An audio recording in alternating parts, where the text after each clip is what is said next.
morning, I'm Charles Lejano. This is One News Now. Several LGUs in Luzon have canceled classes and government work today due to the inclement weather brought by Typhoon Quinta. In Metro Manila, classes in all levels have been suspended in Manila, Caloocan, Las Piñas, Malabon, Mandaluyong, and Marikina. The same goes for Muntinlupa, Pasay, Pateros, San Juan, and Taguig. In Quezon City, Valenzuela, and Navotas, classes have been suspended up to senior high.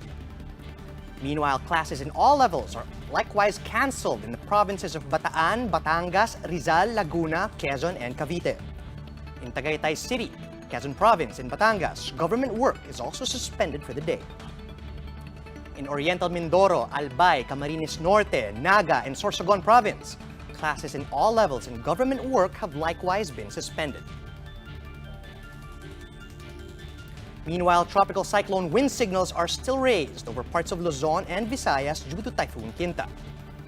Signal number 3 is raised over the southern portion of Batangas, the northern and central portions of Oriental and Occidental Mindoro and Lubang Island.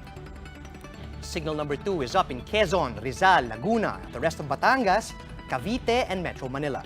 Same goes for the southern portion of Bulacan and Pampanga, as well as Bataan, Marinduque, the northern portion of Romblon, and the rest of Oriental and Occidental Mindoro, including Calamian Islands, and the extreme northern portion of Antique. Meanwhile, these areas on your screens are under signal number 1.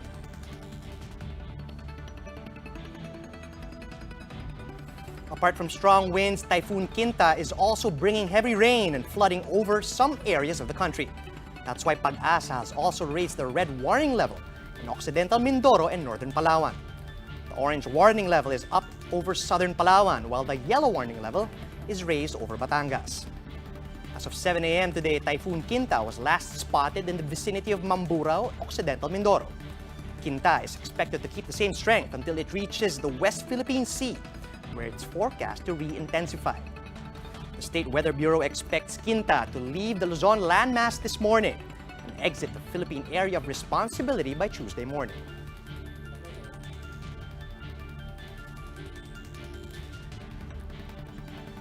Quinta left residents of Marikina and Bulacan. Quinta left a trail of destruction as it barreled through Bicol overnight. To give us the latest situation on the ground, we have Marlene Alcaide. She's reporting live from Legazpi in Albay. Marlene, good morning. Is it still raining hard over there?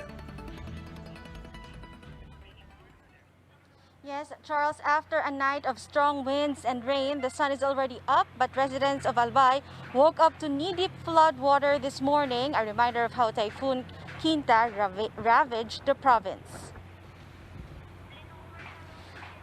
An hour before Quinta's landfall, strong winds were already felt here in Legazpi, Albay. Strong winds almost blew away the umbrellas of those crossing the streets. Vehicles and bicycles on the road stopped due to strong winds. Quinta intensified as it made its first landfall at 6:10 in the evening in San Miguel Island. Typhoon Quinta made its second landfall in Malinaw, Albay at 6:50 in the evening, according to Pag-asa. Thousands of residents have been evacuated, but there are still some who were rescued. 5 persons were rescued in Barangay Ilawod East, Guevara, including a 2-month-old baby and her mother and a 70-year-old bedridden resident. Some barangays were submerged in water this morning. We saw residents drinking coffee in the streets while waiting for the flood to subside inside their houses. Thousands of residents who evacuated last night are now starting to troop back to their homes. Charles, the LGU suspended online and blended learning classes today, October 26. Work in public and the private sector have been suspended as well. This is to allow the residents to repair or fix the damage caused by Typhoon Quinta. Charles? Thanks for that update, Marlene. That was Marlene Alcaide reporting live from Legazpi, Albay.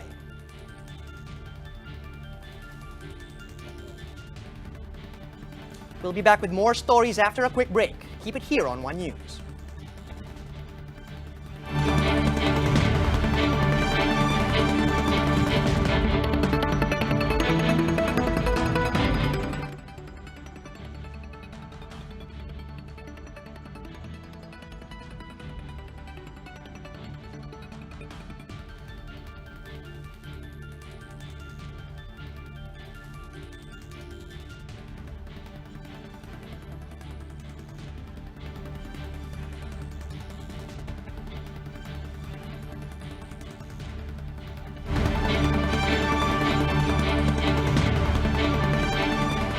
still watching One News Now. I'm Charles Lejano.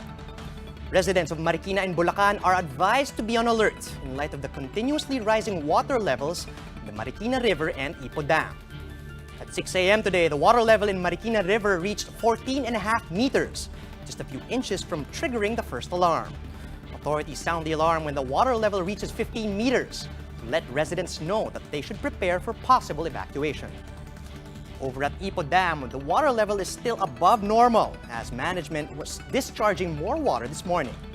As of 6 a.m., the water level was at 101.23 meters, slightly lower than a 101.3 meter level recorded at 2 a.m. this morning, but still above the normal level of 101 meters.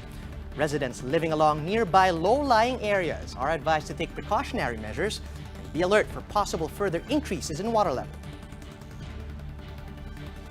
Residents of Cagayan province are still reeling from the impact of Typhoon Pepito, the frontal system, but they now fear more flooding because of Typhoon Quinta.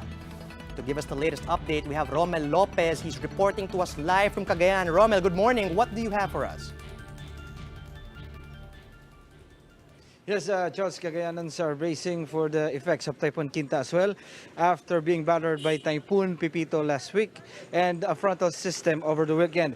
Though Quinta is relatively far from the province right now, it will surely affect the Cordilleras that will bring water down to Cagayan as it basically functions as a catch basin of the highlands. This is now how a rice field looks here in the area after days of massive rain in the province of Cagayan. It literally looks like a vast sea, drowning most of its crops. Situations like these are common sightings in the northern part of Cagayan, like the towns of Claveria, Sanchez Mira, and Santa Paredes. Cagayan River tributaries overflowed in the area caused by the rain waters brought about by Typhoon Pepito that struck last Friday. About 20 landslides have been recorded and debris have blocked the main roads in the area. One road segment in Santa Praxedes remains impassable, isolating this part of the province from the neighboring province of Ilocos Norte. Timbers were washed ashore in Barangay Centro in Claveria after being swept downstream due to floodings. Now residents in the area are gathering these logs to be sold as firewoods. They are making the most out of it since since fishing is still prohibited in the area due to inclement weather. More than 5,000 individuals took shelter in the evacuation centers in the whole of the province of Cagayan. Some can't go back home yet due to flooding in their villages. But the worst isn't over yet. As Quinta batters other parts of Luzon, residents fear more floodings in Cagayan region since it serves as a catch basin of the highlands. Charles, around or more than 2,000 hectares of agricultural land have already been damaged in the area. Both rice and corn crops suffered the most. 145 million pesos, meanwhile, is the estimated cost of damage in the infrastructure in the whole of the province. Charles? Thank you, Romel Lopez, reporting live from Cagayan. Fast break now to other headlines. The Blackwater player, who earlier tested positive for COVID-19, has tested negative after undergoing confirmatory RT-PCR and antigen tests. The PBA says the Clark bubble remains intact and has not been breached.